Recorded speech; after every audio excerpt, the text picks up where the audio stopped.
Hey, this is Zero at ReviewZoneHD, and I'm bringing you guys a review for Etrian Odyssey 4 Legends of the Titan for the Nintendo 3DS. Now, I spent the last couple weeks pouring tons of hours into this game.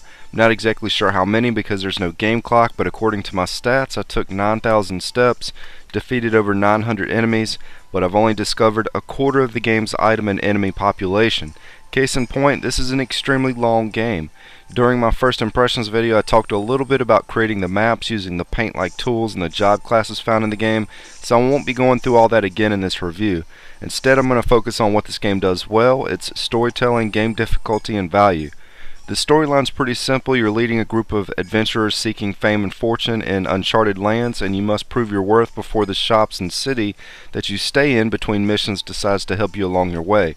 It's simple and to the point, and the story itself doesn't extend its welcome. When the game opens up, you get a few pieces of information, and then it sends you along your way and trickles in the story over the course of a few hours, which I absolutely love this style of storytelling. Nothing irritates me more than when I cut a game on for the first time and I have to spend the first couple hours reading through walls of text before I can even really play the game. But on that same note, some RPG fans that aren't familiar with this series may be a little disappointed that there's not a deep, meaningful story to get wrapped up into. On the flip side, when text does pop up when you're exploring dungeons or turning in quests, it's always really entertaining to read because everything was written so elegantly. It's surprisingly refreshing reading descriptions of how your characters feel during the different situations that they're thrown into, or how they describe the sights and sounds of the new areas. When it comes to the game's difficulty, every title in this series has been pretty tough, and in my first impressions I stated I didn't think this game was that hard, at least not yet, and I've never reached a point that I was stuck or struggled, but it did get a lot tougher the further along that I got. Usually when I'm approaching a new dungeon and use up all my resources and magic, I'm wise enough to return back to town, so exploring a 3-level dungeon can end up requiring 4 or 5 trips as you clear new paths and take down the harder enemies waiting inside. Most dungeons also have hidden shortcuts that can be found by closely looking at the walls for different colored flowers. These shortcuts can usually only be opened up from one side, which means you'll most likely have to progress through most of the dungeon before you're able to unlock a faster way through. When you're exploring a new dungeon, you're often faced with the tough decision of either pressing forward or waving the white flag and going back and resupplying. And when I was playing a few days ago, I spent 30 minutes traveling through a very tough area for the first time. I was standing in front of the final boss that I needed to kill to complete the current quest I was on, but I was at half TP, which is what you need to cast magic or use skills on here. And after a couple minutes of evaluating my party, I decided to go for it, and I ended up losing the battle.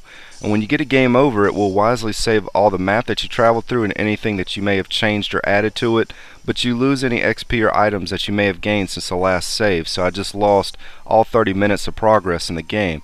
And you can only save in town and on certain parts of the field map, and it's for this reason that the game can be considered tough, because you can lose up to an hour of gameplay of grinding if you make the wrong decision, which could be frustrating for some. And I'm personally not a big fan of dungeon crawlers, but I do enjoy grinding on certain types of role-playing games, which you will be doing a lot of grinding in this game. But what sets this title apart from all the other boring dungeon crawlers is the choices that you have with not only picking your own party setup, but the amount of different types of builds that you can create with every member in your group. Most job classes can be geared and skilled towards offense or defense, or a combination of both, and every single level that you obtain grants a skill point that you can use to completely change how your party functions. I made several changes to the job classes in my party during my playthrough, so things never once felt stale or boring. You can also have a reserve member waiting in town and use them for very specific purposes, like pulling out the sniper to help with item drops if you're going after specific items. There's also no cookie cutter jobs added in just to make it appear as if there's more to choose from. Each and every class has its own set of unique skills and abilities. To keep the dungeon crawling fresh, the game throws rare enemies that have a golden glow your way, extremely tough enemies that appear as arrows on your map, and rare items that are tucked away in hidden areas. Most of the dungeons do have a similar look to them that can get a bit repetitive, but the graphics are all bright and colorful, so you're not staring at the same dreary color palette for hours on end. And I was also wrong about one thing that I said in the first impressions. The 3D effect is actually pretty good on here when it's not cranked all the way up. Around 25%, it has a very nice sense of depth and also gives the enemies and menus some pop to them. As far as value goes, you're not going to find many role-playing games with this much content packed into it, and I really don't have that many complaints about this game. I personally love it. I feel it's a solid game. It's going to be one of the few titles that I continue playing long after this review's over with. But on that same note, if you don't like dungeon crawlers, it could be a coin toss on whether or not this game will change your mind on the genre. Patient gamers should thoroughly enjoy this rewarding experience and all the micromanaging that's involved, whereas a less than patient player may hate this game like nails on a chalkboard. Anyways, this is Zero at ReviewZoneHD, and thanks for stopping by.